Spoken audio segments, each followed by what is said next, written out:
Bonjour à toutes et tous. Bienvenue dans ce format webinaire qui va nous occuper de 9 heures à 10 heures. On est une soixantaine de connectés pour ce webinaire. Alors, en attendant quelques minutes, je vais vous donner un petit peu de contexte sur ce webinaire qui porte sur le maintien dans l'emploi des personnes en situation de handicap. Vous êtes plus de 200 à vous être inscrits à ce webinaire. Il y a une centaine déjà de personnes qui nous a rejoints, donc c'est super. On est ravis que cette thématique soulève les foules.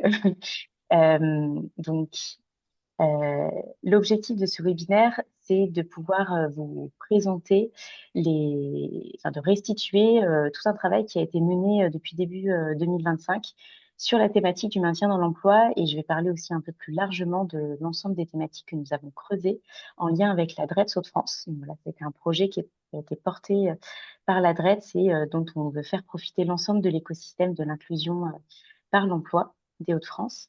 Donc, en termes de participants aujourd'hui, nous avons autant des personnes qui sont des structures inclusives que des entreprises, que des acteurs publics, que des acteurs de l'emploi et du handicap. Donc, on est ravis qu'il puisse y avoir toute cette multitude de partenaires et de, de- d'auditoires pour ce webinaire.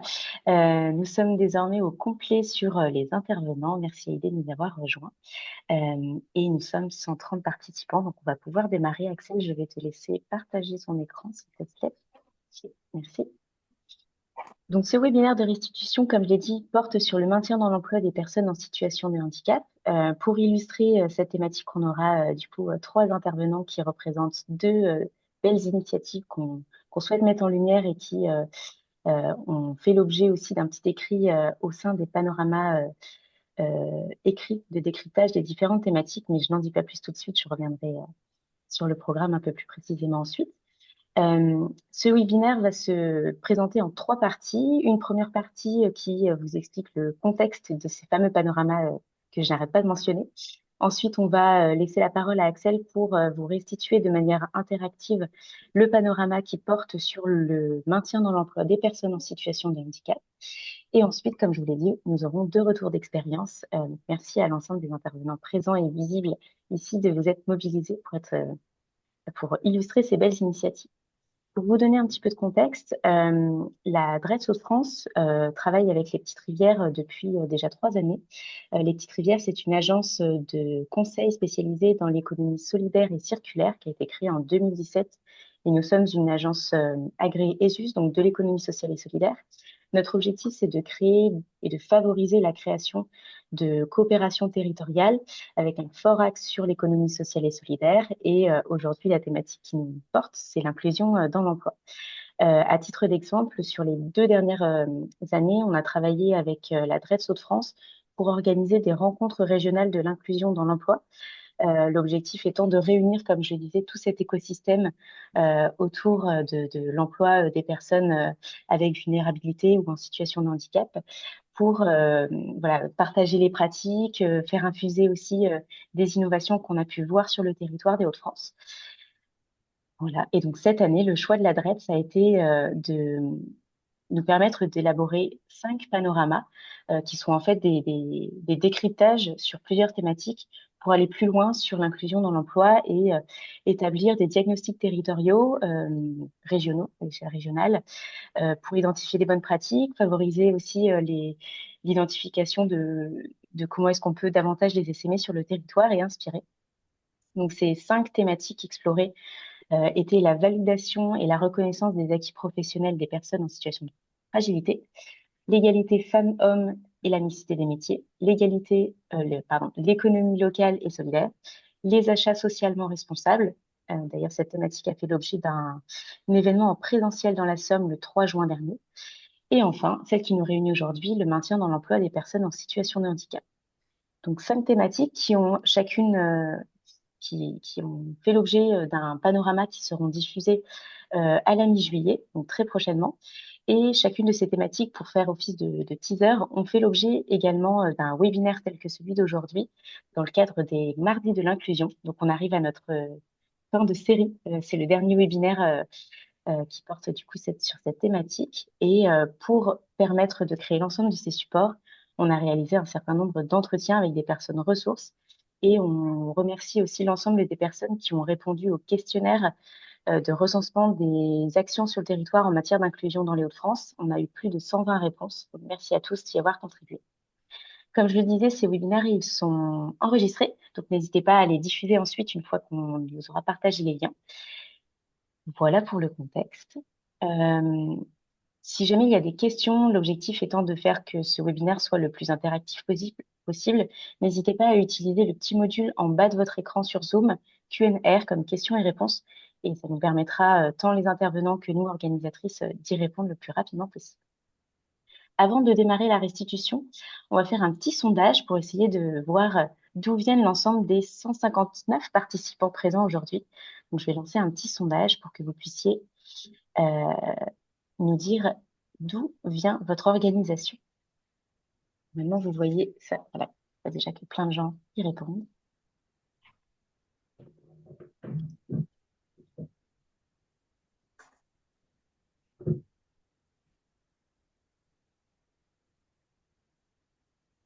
Alors, pour l'instant, on a une majorité qui nous viennent du département du Nord.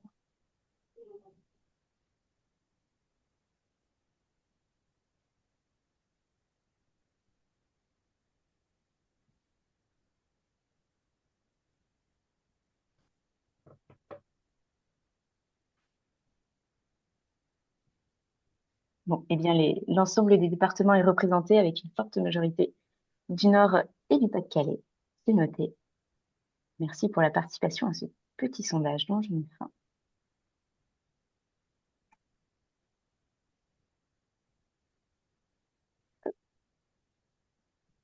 Et je vais laisser du coup la parole à Axel Orlando, qui travaille aussi au sein de l'agence Les Petites Rivières, pour vous restituer l'ensemble de son travail sur la thématique du maintien dans l'emploi des personnes en situation de handicap. Merci.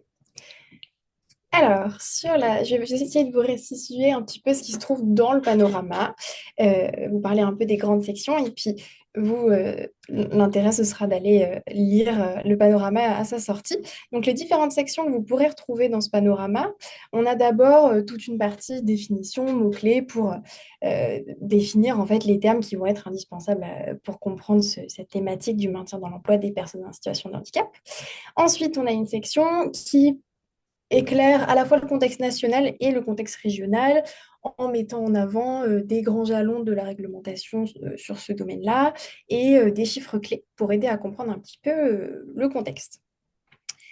Après, on a une section dont on parle régulièrement, les coups de projecteur, donc ces différentes études de cas qu'on a menées auprès d'acteurs qu'on trouvait porter des initiatives qui étaient intéressantes, qui étaient un peu innovantes ou en tout cas qui étaient potentiellement essaimables. Et donc, je vais vous présenter les 5 différentes initiatives juste après. Au-delà de ces 5 initiatives, ces 5 coups de projecteur, on a repéré d'autres exemples de dispositifs qui étaient portés par des acteurs du territoire des Hauts-de-France qui nous paraissaient intéressants et assez complémentaires à ces coups de projecteur. Donc, il y a aussi une petite section qui montre des dispositifs un peu complémentaires. Donc, on vous invite à aller regarder, ça peut aussi vous inspirer pour mettre en place des choses de votre côté.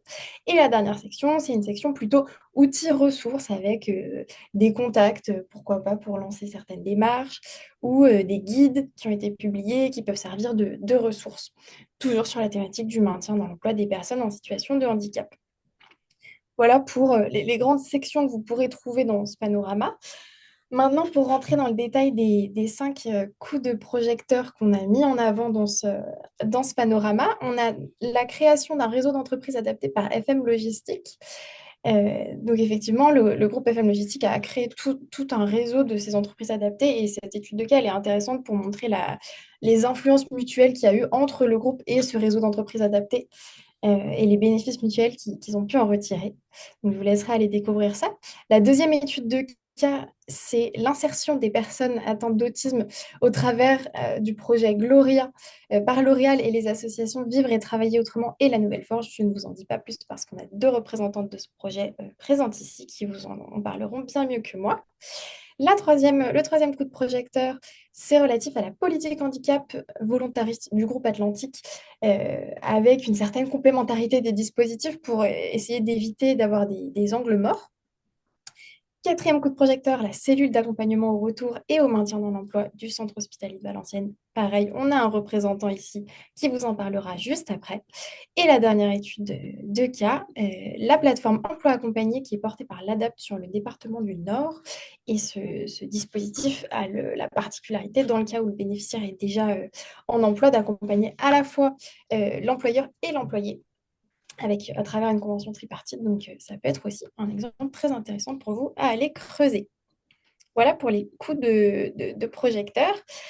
Maintenant, on va rentrer directement dans le vif du sujet avec une petite restitution du contexte pour vous permettre de mieux appréhender derrière les études de cas. Donc, je vous propose de manière interactive de vous connecter via le QR code suivant ou en tapant le code de l'événement PDFHSR dans WooClap.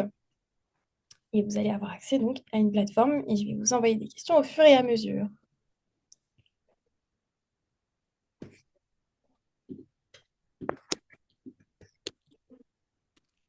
Je vous mets le code de l'événement dans le chat, PDFHSR, et je vous invite à vous connecter.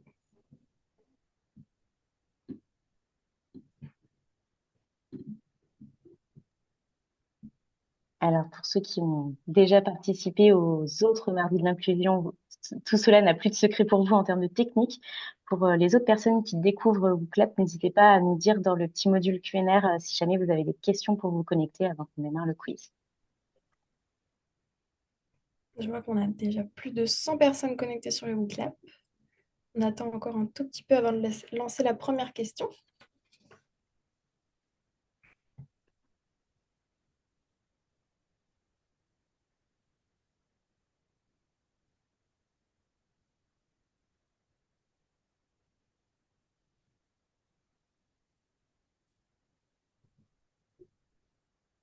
Quand on arrive à 130, je lance et puis vous pourrez nous rejoindre en cours de route pour ceux qui ont encore du mal à se connecter.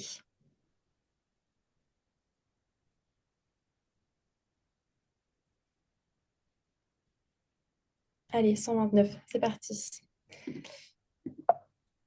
Alors, la première question, elle va nous permettre de définir clairement ce qu'on entend par maintien dans l'emploi des personnes en situation de handicap et de revenir sur la diversité des actions qu'on peut mettre en place quand on parle de maintien. Donc, si je vous demande quel mot vous vient à l'esprit lorsqu'on parle de maintien en emploi des personnes en situation de handicap, je vous laisse me mettre vos différentes réponses sur le tableau qui s'affiche. Alors, je vois en gros adaptation, inclusion,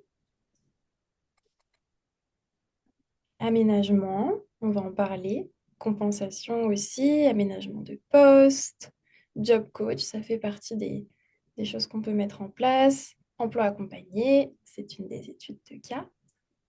Le temps, oui, ça prend du temps, un droit fondamental, inclusion à nouveau, OETH, on en parlera dans la réglementation, validisme, la GFIP, effectivement, il y a différents acteurs qui font partie de cet écosystème. Cellule PDP, il y a des professionnels du maintien dans l'auditoire.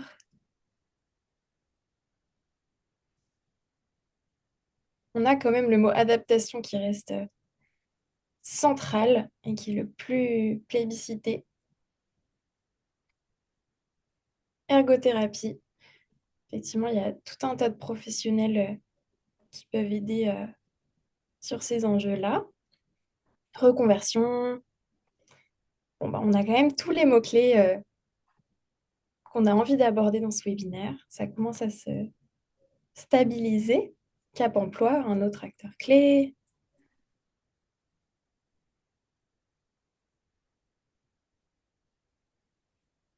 Très bien. Vous avez l'air d'avoir encore des choses à dire, donc je vous laisse encore quelques secondes, voir si je vois des nouveaux mots. Comète, un autre acteur. Compétence, bienveillance. Très bien. Je propose qu'on clôture cette première question Et donc, effectivement, l'enjeu du maintien dans l'emploi, on avait plein de mots-clés là qu'on a pu retrouver ensemble, c'est de permettre à des personnes qui sont confrontées à des difficultés à occuper leur poste de travail de pouvoir conserver leur emploi dans des conditions qui soient compatibles avec leur état de santé et donc de poursuivre leur carrière professionnelle en écartant la menace de la perte d'emploi. Et ce maintien dans l'emploi, il peut se manifester de diverses manières. Ça peut être soit un maintien sur le même poste de travail, soit un maintien dans l'entreprise ou dans l'organisme employeur, mais sur un poste différent, soit un maintien en emploi ni sur le même poste, ni dans la même entreprise, mais dans une autre structure. Et donc, selon le type de maintien dans l'emploi, on va peut-être agir sur des leviers différents de maintien dans l'emploi. Je vais vous en parler juste après.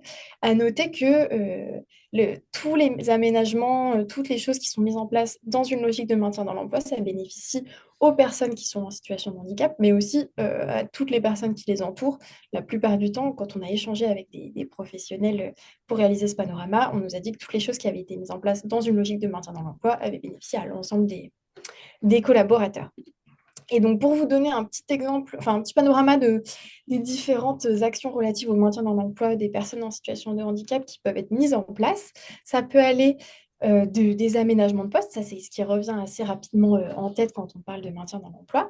Les aménagements de poste qui peuvent être, alors techniques, on y pense souvent avec le matériel ergonomique, mais ça peut être aussi organisationnel en se disant qu'on adapte le temps de travail, on autorise certaines absences de manière exceptionnelle, et ça peut être aussi des aménagements humains avec du tutorat, du job coaching, comme vous le disiez, dans le nuage de mots. On peut avoir, au-delà des aménagements de poste, des collaborations entre la structure employeuse, des acteurs de la médecine du travail et des structures d'accompagnement des personnes en situation de handicap, parce que ces acteurs-là sont des professionnels du maintien dans l'emploi, et donc ça peut être intéressant pour les structures employeuses de se faire accompagner sur les thématiques du maintien. On a des actions de sensibilisation, donc déjà beaucoup d'entreprises qui les ont déjà mises en place, avec le fait de vouloir instaurer un climat qui soit bienveillant et qui incite les personnes en situation de handicap à déclarer leur situation, non pas forcément pour augmenter leur taux d'emploi de personnes, de travailleurs handicapés, mais surtout pour que ces personnes puissent accéder à leurs droits et aux aides auxquelles elles sont censées pouvoir accéder. Autre manière de faire du maintien dans l'emploi, il y a des mesures de détection de risques d'inaptitude, donc de la prévention, en se disant qu'on peut faire des formations pour se dire qu'on peut être vigilant face à des signaux faibles, repérer les arrêts maladies à répétition, etc.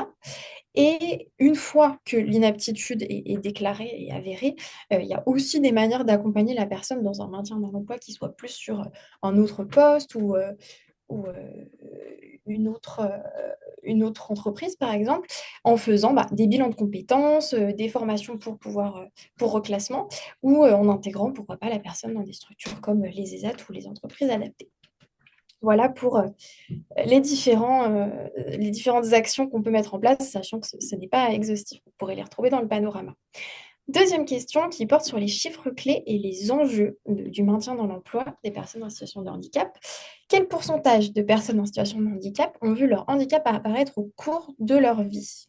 Est-ce que c'est 25%, 45%, 65% ou 85%? Je vous laisse donner votre réponse. Et pour les quelques personnes qui viennent de nous rejoindre, pour pouvoir participer au quiz, il vous suffit de taper sur votre téléphone outlab.com et de renseigner le code qui s'affiche en haut de l'écran. PDFHSR. Très bien. Alors, on a une majorité de 65%. Toutes les réponses sont représentées, mais ça penche plutôt sur le 65. 85 et 45 sont à peu près à égalité. Encore une ou deux réponses. 45 remonte quand même. Très bien. Alors, vous avez deviné correctement, puisque la bonne réponse est 65. Pardon, 85. Vous n'avez pas deviné correctement. La bonne réponse est 85 et en fait on a mis ce chiffre-là pour illustrer le fait que Le maintien dans l'emploi, c'est vraiment une question qui est souvent liée à la seconde partie de carrière ou à la fin de carrière, ou en tout cas, ça peut intervenir à tout moment. C'est pas forcément lié à je recrute une personne en situation de handicap. C'est vraiment une situation qui peut bouger, qui peut intervenir au cours de la vie d'une personne. Et le fait que la population vieillisse, qu'on ait des carrières qui s'allongent, et qu'on ait des maladies chroniques qui soient de plus en plus présentes, ça fait que cet enjeu du maintien dans l'emploi, il devient central et c'est lié aussi avec la prévention de la désinsertion professionnelle. Vous en aviez parlé dans le nuage de mots. Donc voilà, ce chiffre de 85%, il est important et on ne l'a pas souvent en tête. Vous étiez pas loin, vous étiez à 65%. Mais voilà, et on voulait vraiment le mettre en avant. Et un autre chiffre qu'on met en avant dans le panorama, c'est le fait qu'au niveau national, en 2023, on recense plus de 24 000 maintiens dans l'emploi de travailleurs handicapés. Voilà pour les chiffres clés. Maintenant, si on passe sur une question relative au cadre légal, on vous cite 4 lois et je vous demande laquelle de ces lois n'a pas été importante dans la construction d'un cadre légal autour de l'enjeu du maintien dans l'emploi. La réponse 1, c'est la loi du 12 juillet 1990 relative à la protection des personnes contre les discriminations en raison de leur handicap. La réponse 2, la loi du 11 février 2005, dite loi handicap. Réponse 3, loi du 5 septembre 2018, dite loi Avenir. Réponse 4, loi du 2 août 2021 pour renforcer la prévention en santé au travail. On a déjà toutes les réponses qui sont représentées.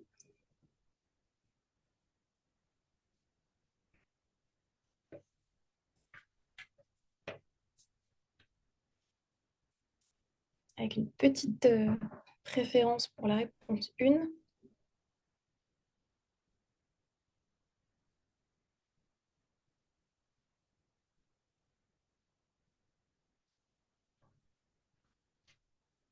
Je laisse réfléchir encore un peu.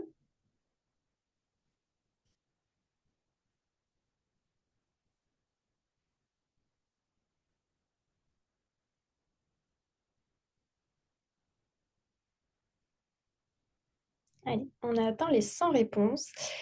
Donc, cette fois-ci, effectivement, vous avez raison, c'est bien la loi du 12 juillet 1990 relative à la protection des personnes contre les discriminations en raison de leur handicap qui n'a pas joué de rôle majeur dans la construction du cadre légal autour de cet enjeu de maintien dans l'emploi.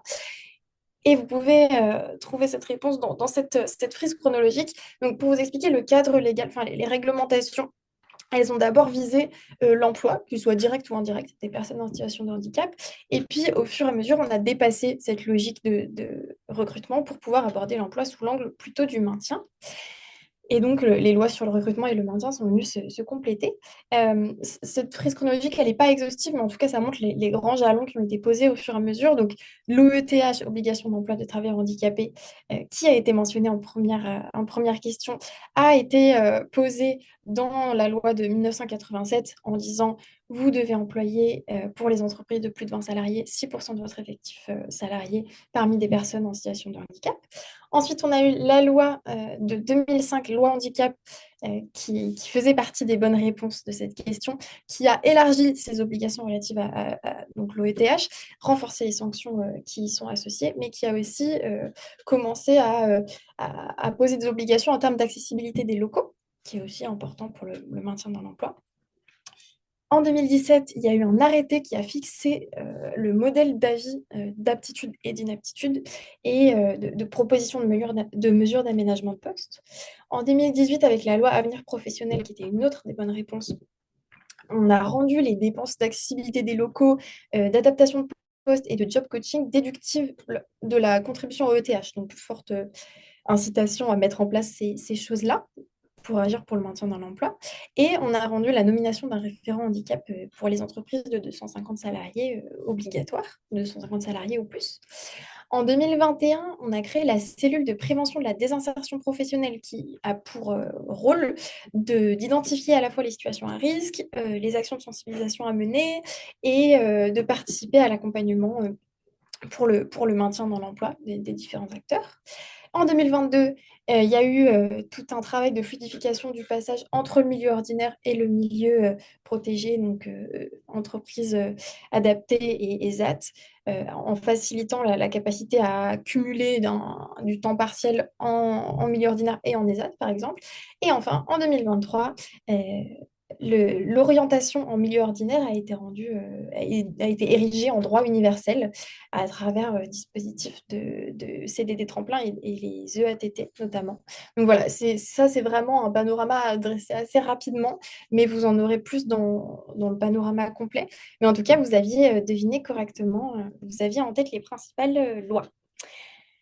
Et dernière question pour vous, avant qu'on passe aux interventions des relatives aux études de cas. On voulait vous poser une question sur les spécificités qui sont relatives à la fois aux employeurs publics et aux employeurs privés, parce il y a des petites distinctions quand même qui changent le métier. Euh, Quelles sont les spécificités des employeurs publics vis-à-vis du maintien dans l'emploi? Est-ce que, un, ils ne peuvent pas licencier pour inaptitude au poste. Deux, ils ne bénéficient pas d'un fonds spécifique pour l'insertion professionnelle des personnes handicapées. Trois, ils travaillent la mobilité interfonction publique. Et quatre, ils peuvent mutualiser des référents handicap. Vous pouvez voter sur plusieurs réponses. C'est même encouragé, parce qu'il y en a plusieurs.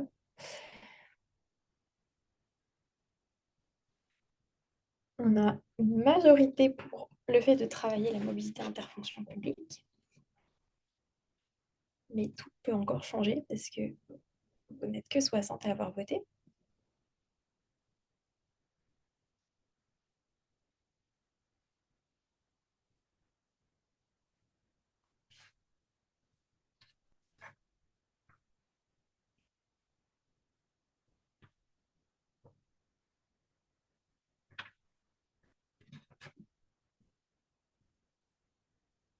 Le fait de travailler la mobilité interfonction publique revient pas mal.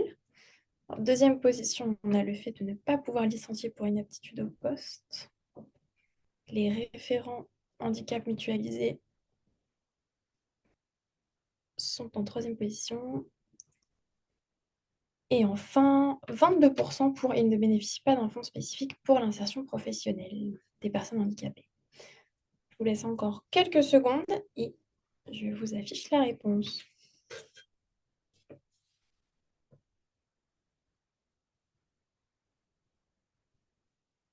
Très bien, ça s'est stabilisé. Et donc, nous avions trois réponses correctes. La seule réponse qui est fausse, c'est le fait de ne pas bénéficier d'un fonds spécifique pour l'insertion professionnelle de personnes handicapées. Je vous explique tout ça. Donc, les réponses 1 et 3, donc le fait de ne pas pouvoir licencier pour inaptitude et de travailler la mobilité interfonction publique, je vais les traiter ensemble parce qu'elles sont assez liées. En fait, les employeurs privés, lorsqu'ils ne sont pas en mesure de proposer aux salariés qui est déclaré inapte un emploi qui est compatible à son état de santé, ils peuvent, même s'ils essayent en général de ne pas le faire, mais ils peuvent avoir recours à un licenciement pour inaptitude.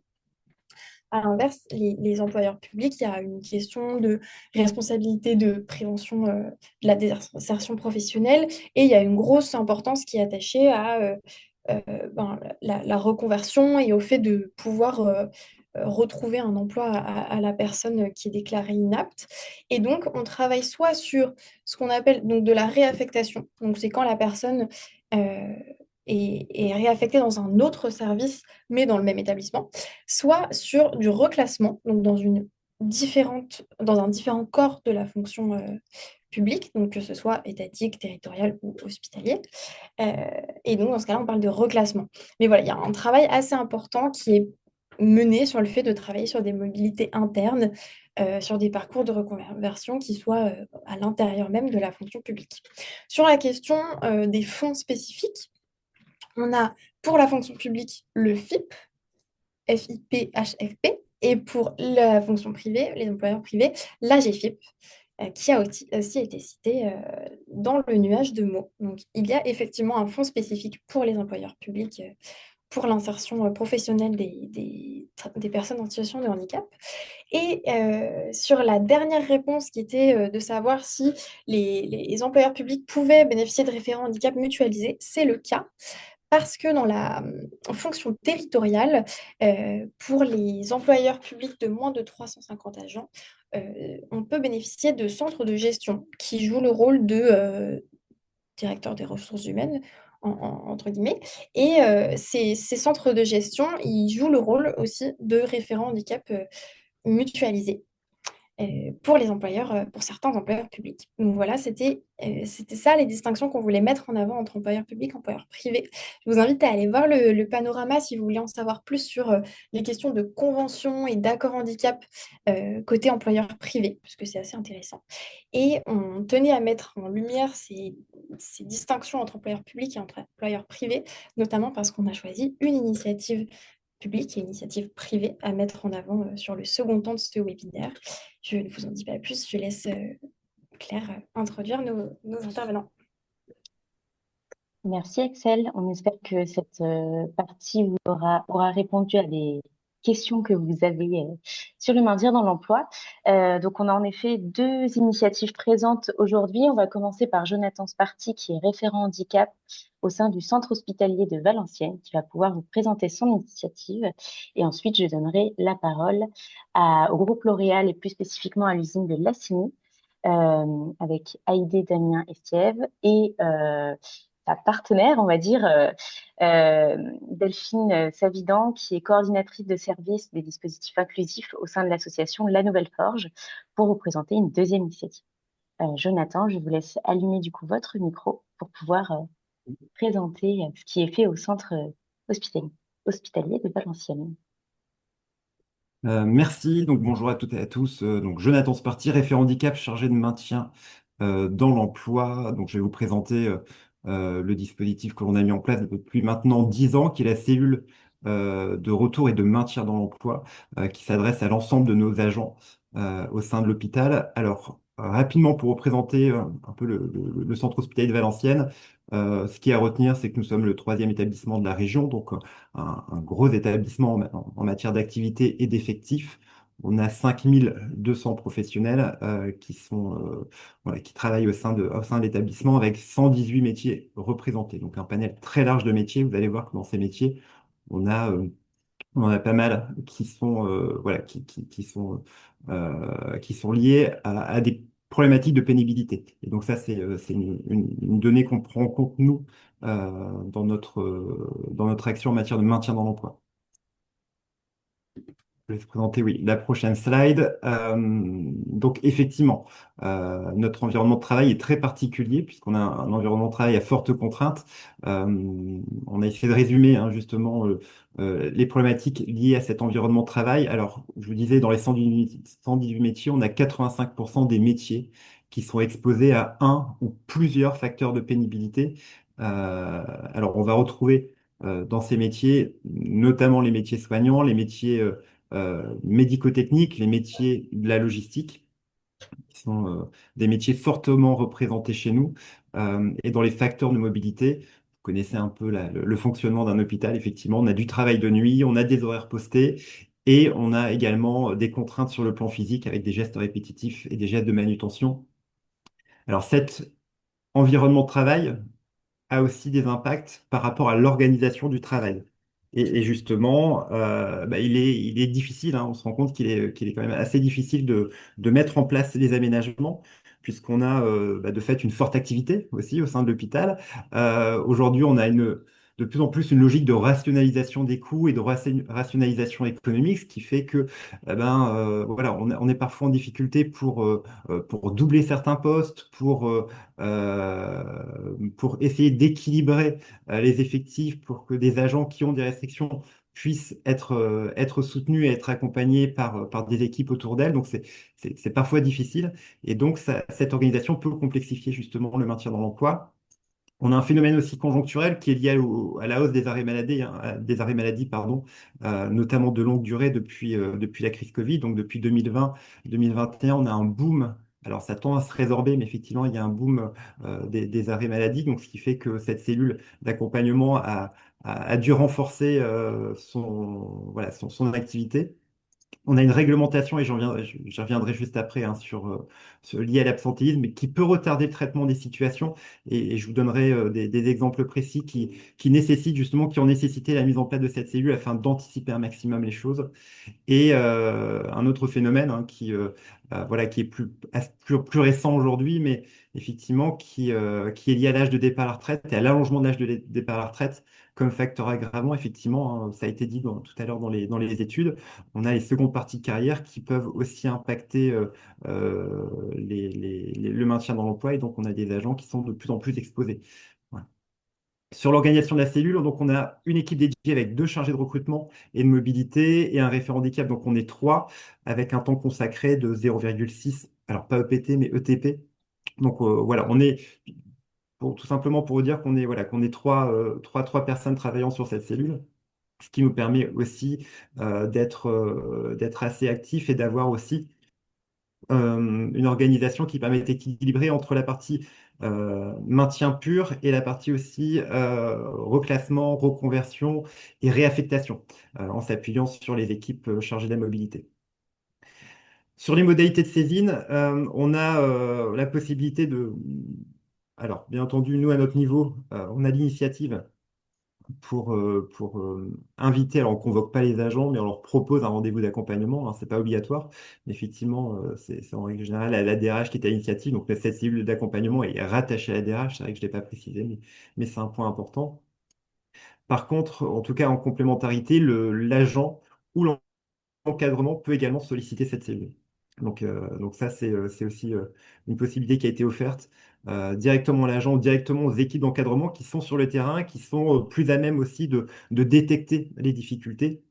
Et donc, ils peuvent alerter la cellule d'accompagnement s'il y a nécessité justement de rencontrer l'agent. Et enfin, vous avez le médecin du travail qui, par l'intermédiaire des visites médicales, peut également orienter les agents qu'ils rencontrent vers la cellule, notamment quand il y a un risque d'inaptitude ou quand il y a des restrictions importantes, voire une aptitude au poste. Et dans ces cas-là, il faut que le relais soit fait au niveau de la cellule d'accompagnement pour trouver des solutions.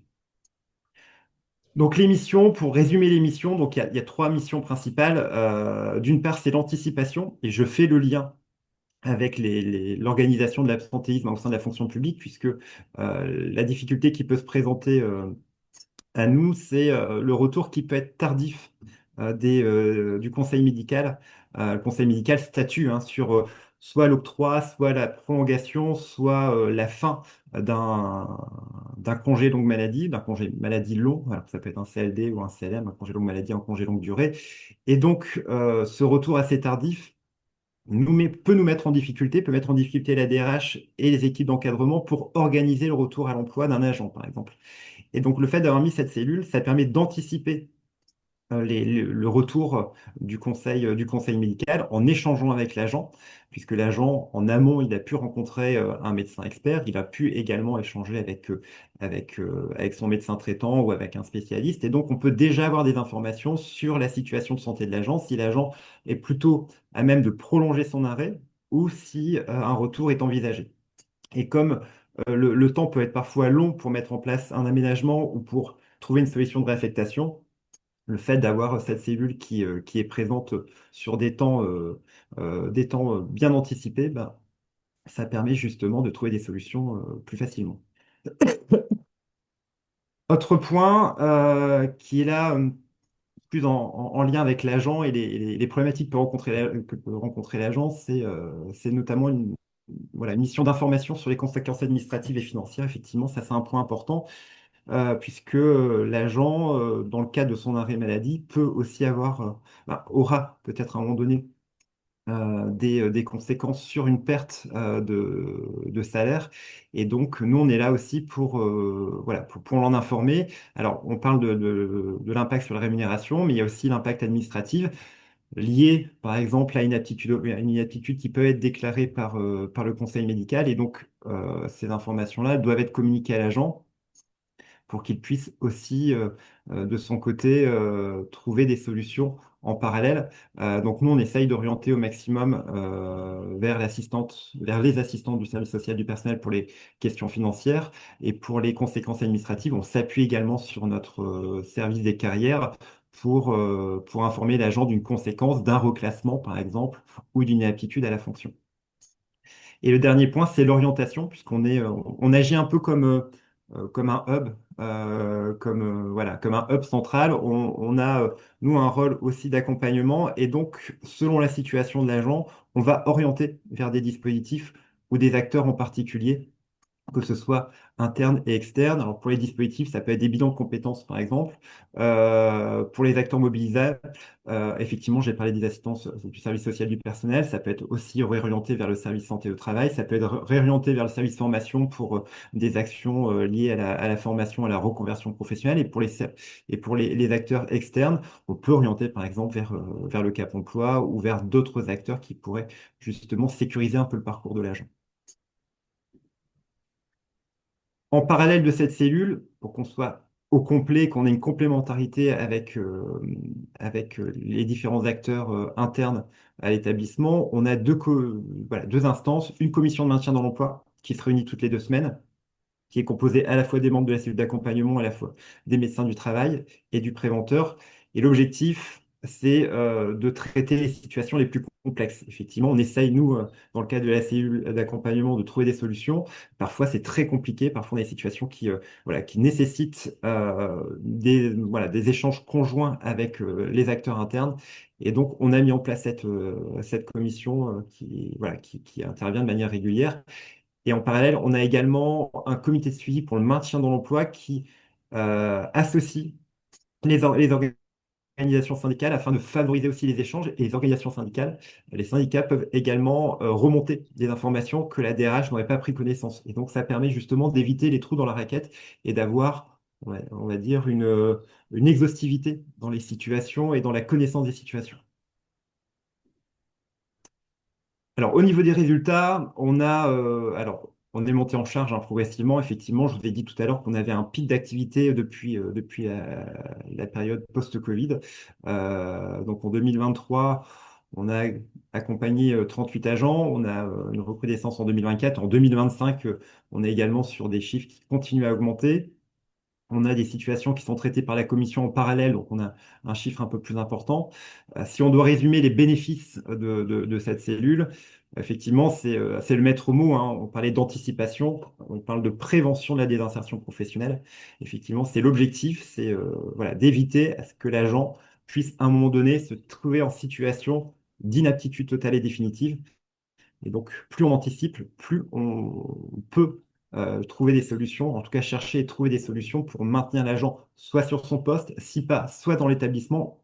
Et si c'est pas possible au sein de l'établissement, ben, on va essayer de trouver des solutions en dehors de l'établissement. Et donc, ça nécessite un temps d'accompagnement en amont. Un retour à l'emploi facilité, effectivement, ça c'est aussi un point important, puisque quand l'agent est informé aussi des conséquences administratives, des conséquences liées à sa situation d'absentéisme, eh ben, on peut aussi parfois voilà, trouver des solutions ou anticiper des solutions qui permettent de faciliter le retour à l'emploi. Et ça, c'est un point qui nous a été remonté effectivement par les agents, c'est le maintien du lien avec l'établissement. Quand on est en arrêt maladie depuis plusieurs années, effectivement, ça peut aussi être une difficulté pour l'agent de perdre le lien avec son employeur. Et donc le fait d'avoir cette cellule voilà, qui permet à l'agent d'être rencontré plus ou moins régulièrement, bah, ça permet d'entretenir ce lien et d'entretenir cette relation de confiance. Alors, si on doit résumer le dispositif et les facteurs de réussite, si vous avez, vous, l'idée de mettre en place une cellule d'accompagnement, ce qu'il faut retenir, effectivement, c'est le fait que ce soit un dispositif structuré autour de professionnels dédiés.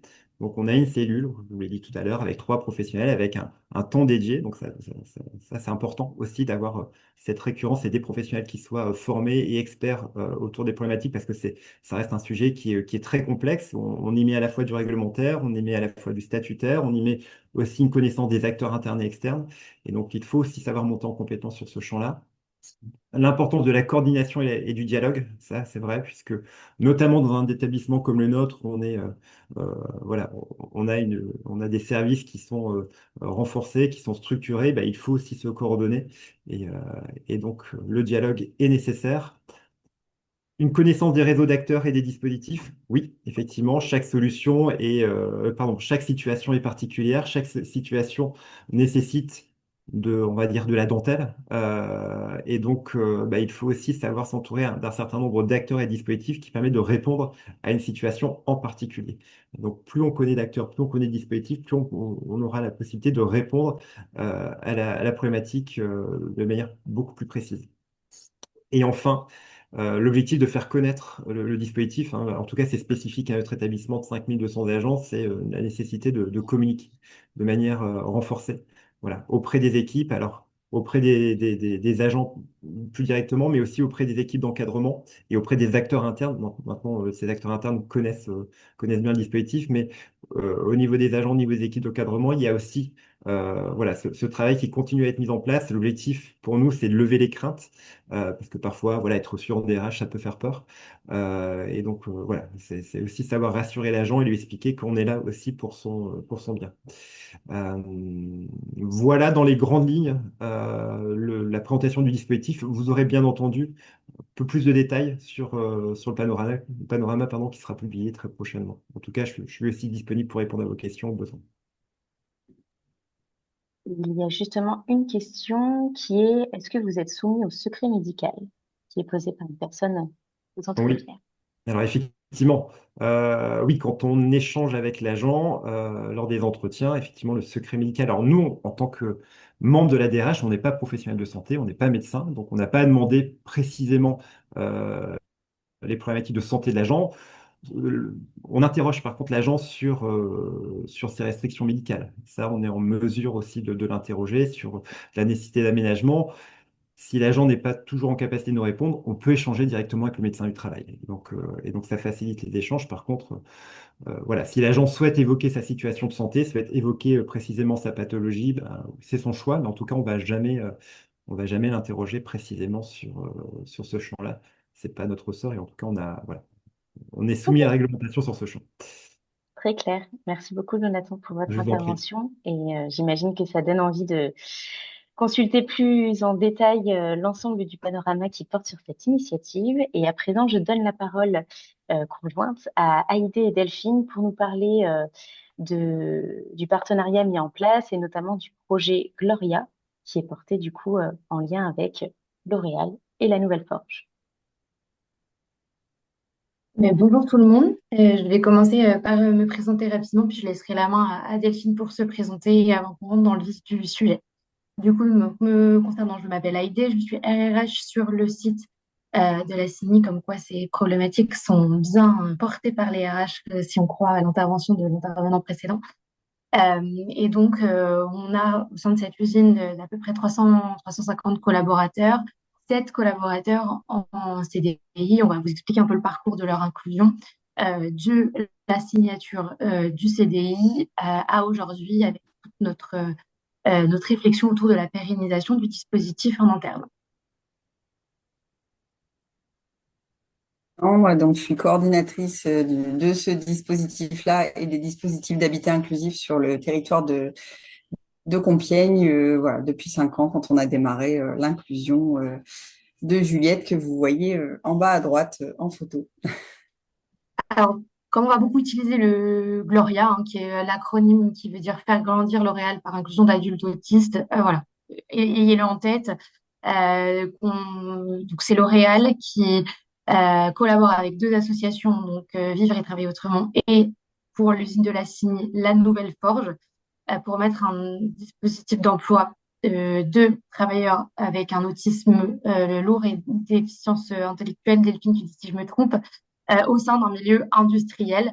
Donc, comme vous le voyez sur les photos, hein, très codifié avec des règles de sécurité, le port du pays, etc., etc. Et l'initiative avait vu le jour dans le département 28 avec l'association Vivre et Travailler Autrement chez Andros et ils ont souhaité essaimer en France et donc on cherchait des entreprises et des porteurs de projets médico-sociaux et donc L'Oréal s'est porté candidat avec 3 usines dont la CINI. Donc on a démarré en 2020. Tu veux que je présente cette slide-là? Oui, je veux bien. Donc, on est sur un accompagnement vraiment global dans ce dispositif. En fait, il n'y a pas que le travail. C'est un accompagnement 24 heures sur 24, 7 jours sur 7, sur tous les lieux de vie de l'adulte autiste.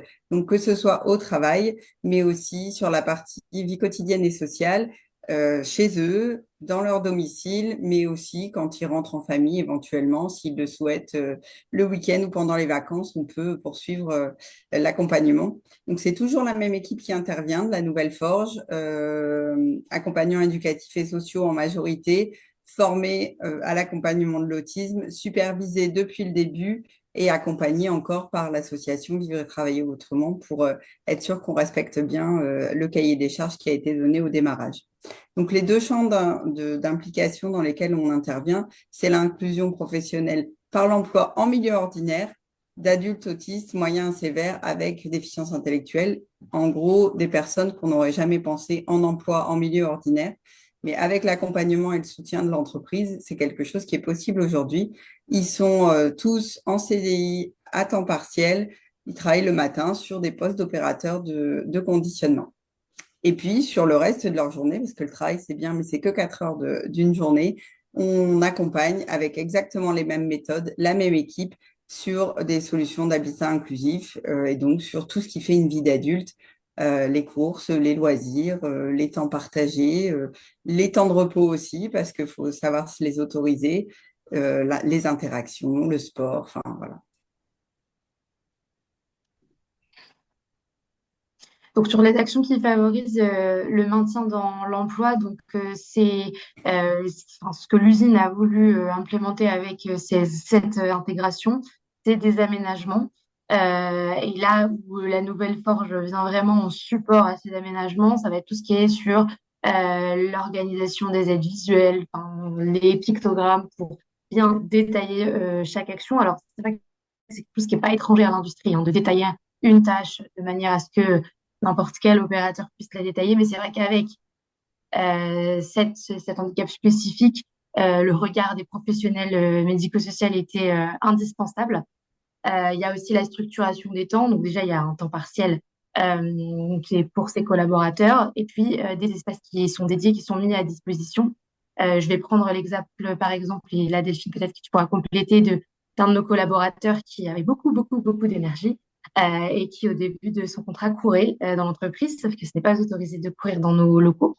Donc, il y a eu, avec la nouvelle forge, la mise en place et l'achat d'un vélo d'appartement dans leur salle de pause dédiée pour que justement ils puissent profiter des temps de pause pour un peu défouler cette énergie débordante qu'il a encore, mais en tout cas qu'il n'est plus à contribution pour courir. Donc, c'est déjà ça de gagner le concernant. Comme après, c'est pour plutôt nouvelle forge, je te laisse reprendre la main, Delphine. Oui. On a ce qui est intéressant aussi dans ce dispositif et ce qui est majeur, c'est la collaboration avec l'usine. On travaille vraiment conjointement sur le travail qu'il y a à faire, mais aussi sur toute l'anticipation dont ils peuvent avoir besoin, sur la montée en compétences. Ça fait 5 ans que le dispositif existe et ça fait pas 5 ans qu'ils sont sur les mêmes postes. L'entreprise est mouvante, hein, on est dans le milieu industriel et donc on fait évoluer aussi leurs tâches, leurs compétences, leur quotidien en fonction des besoins de l'entreprise, mais toujours adapté à leurs besoins particuliers. Il y a une période d'essai qui est mise en place, qui est de 6 mois renouvelable. Alors, la période d'essai, elle est pour tout le monde, hein. Elle est pour l'entreprise, certes, mais elle est aussi pour la personne et sa famille de se dire, finalement, est-ce que c'est un environnement qui me convient? On n'avait jamais pensé emploi avant, hein. Ça fait 20 ans que je suis accompagnée, 20 ans que mes parents ont dit que y a pas, enfin, ce sera pas possible, ce sera l'institution, mon avenir. Puis là, bah non, on parle travail, on parle logement en ville. Finalement, est-ce que c'est quelque chose qui me convient? Et donc, on a vraiment pris le temps avec les sept de leur poser les questions, d'avoir leur avis. Alors, c'est pas toujours facile hein, avec ces publics-là, mais par l'observation de leur comportement, etc., leur appétence particulière, on a réussi à pouvoir se dire qu'aujourd'hui, et on continue à le faire, ils sont heureux au travail. Donc, de façon globale, comme le précise Claire dans le chat, il y a plus de 18 personnes en fait sur 3 groupes L'Oréal qui sont intégrés aujourd'hui. Donc, à la CIMI, nous, c'est 7 CDI qu'on a, mais dans l'usine de Orme et d'Aulnay notamment, il y a également ce même type d'accompagnement. Et ça va être des lignes de production spécifiques dans certains cas, l'adaptation à des process, d'adaptation pardon, de process bénéfiques à tous les salariés, parce que je reprends le cas qui était présenté par Monsieur Spartier tout à l'heure. Les adaptations de postes qu'on fait, elles peuvent être faites pour ces collaborateurs-là, qui sont des collaborateurs comme les autres finalement, et pour des collaborateurs qui effectivement auraient des restrictions, donc soit passagères, soit plus pérennes parce que fin de carrière ou accident de la vie qui font que doivent avoir ces aménagements-là. Donc c'est aussi une réflexion qu'on a pour ces collaborateurs, mais pas seulement. Donc on est vraiment sur un processus qui se veut transversal et trans-salarié, si je puis dire. Et puis après, c'est des actions concrètes qui permettent de constater l'intérêt de la diversité en entreprise. Donc il y a cette action-là qui est le concret avec cette CDI signé, mais il y a aussi d'autres actions plus ponctuelles sur ce sujet du handicap qui touche pas mal de nos collaborateurs finalement dans nos équipes. Une question vous est posée par rapport à la période d'essai. Comment avez-vous pu mettre en place une période d'essai aussi longue? Nous demande une personne qui écoute ce webinaire. Alors, sur le dispositif, on a utilisé du coup la mise à disposition ESAT. La Nouvelle Forge dispose d'un ESAT et donc ils ont été mis à disposition et ça a été renouvelé. Et dans l'instruction ministérielle qui est parue le 15 avril de cette année où ça donne enfin un cadre à tous ces dispositifs qui existent en France, on part sur une POEI, donc période, je sais plus, enfin bon bref, en gros ça nous donne 6 à 12 mois également de période d'essai possible avec un plan de formation et tout ça sous le couvert de France Travail. Donc, ça change un peu la donne par rapport à ce qui a été fait, mais ça donne la même chance puisque c'est vraiment une période de formation plus qu'une période d'essai. C'est un peu les deux couplés, mais voilà, il y a la possibilité d'amener vraiment la formation à leur rythme. Hein. Quand ils sont arrivés au début, c'était pas 3 heures sur poste, sans avoir la possibilité de temps de repos, etc. On ne savait pas du tout comment chacun allait réagir en entreprise, et donc on s'est vraiment ajusté et il faut cette ouverture d'esprit aussi de la part de l'entreprise et de ses collaborateurs proches de se dire, bah oui, eux, on va les intégrer peut-être un peu différemment. Et du coup, on fait beaucoup de sensibilisation auprès des collaborateurs directs, auprès du comité de direction, auprès des intérimaires qui peuvent venir aussi et qui changent un peu, je dirais, leur environnement au quotidien sur les périodes un peu denses. Ça permet aussi d'expliquer ce handicap particulier, les aménagements. Et puis, on a mis des pictos partout, des séquentiels partout. Et je suis sûre qu'il y a des collaborateurs, même sans restriction, qui se servent des fois des séquentiels qu'on a pu mettre en place sur l'utilisation d'outils informatiques, par exemple. Donc, les clés de la réussite, oui, c'est comme je vous disais, un comité de pilotage interne. On se parle beaucoup dès qu'il y a le moindre souci ou une réflexion sur une nouvelle tâche, une problématique RH ou un changement. Là, il y a un changement de vestiaire, par exemple. En ce moment, on a été prévenu avant pour pouvoir les préparer au changement. Et ça, si on n'avait pas cette collaboration-là, on aurait des couacs assez régulier, donc c'est important de pouvoir le garder. On a les repères en entreprise de à qui on peut demander quoi, comme tout autre collaborateur, mais c'est vraiment, on fait partie aujourd'hui, ce sont des collaborateurs lambda, comme tu disais, Haïdé, et nous, on est en relais, on est leur voix, hein, finalement, auprès des autres collègues qui peuvent solutionner des problématiques. La formation des équipes, hein, on est supervisé depuis le début, on est formé, on a formé le service d'aide à domicile aussi qui intervient au domicile des personnes, on a formé des collaborateurs dernièrement volontaires, les animateurs, etc. sur l'usine. Ce que les gens cherchent à comprendre, c'est comment ils fonctionnent eux spécifiquement. Donc, c'est intéressant, ça prouve qu'ils sont vraiment intégrés et qu'on a envie d'aller plus loin, notamment dans les interactions avec chacun. On fait des accompagnements beaucoup d'individuels ou de petits collectifs. Ça permet de monter en compétences beaucoup plus rapidement et d'aller détecter les particularités. C'est pas parce qu'on a fait cette analyse au début que ça n'évolue pas, notamment sur la prise en compte somatique ou des particularités sensorielles. ça change avec l'âge, avec l'environnement, avec comment je me sens le matin, voilà. Donc du coup, c'est notre intervention. Et les collaborateurs de l'entreprise, ils commencent vraiment à venir détecter ces choses-là aussi en disant, tiens, aujourd'hui, je le sens pas comme d'habitude. Est-ce que on peut faire les choses un peu différemment parce que je le sens fatigué, je le sens soucieux, il n'a pas la posture de travail comme d'hab, ou au contraire, il commence à raconter les choses intéressantes qu'ils peuvent faire le week-end, le soir. Donc, il y a vraiment un lien qui s'est mis avec tout le monde dans l'entreprise. Un lien de confiance avec l'entreprise, avec les familles, avec tous les partenaires, les commerçants de quartier, enfin voilà, tous les gens qui gravitent autour d'eux. Et lien de confiance avec les familles, je le soulignerai encore plus parce que c'est des jeunes qu'on a, entre guillemets, sortis de foyer. Et on a dit aux familles, voilà, on teste le travail, on teste avec eux l'habitat. Et donc potentiellement, oui, ils vont perdre leur place en foyer. Est-ce que vous prenez le pari avec nous que ça va fonctionner? Et on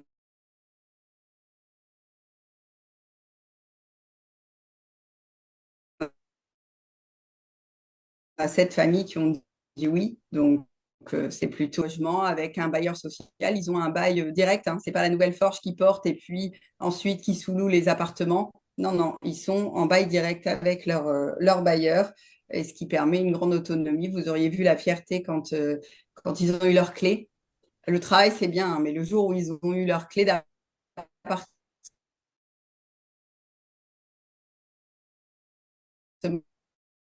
je pense que toute l'entreprise était au courant, elle aussi des perspectives. Et puis, en continu, on travaille sur l'évolution. Qu'est-ce qu'on peut leur proposer?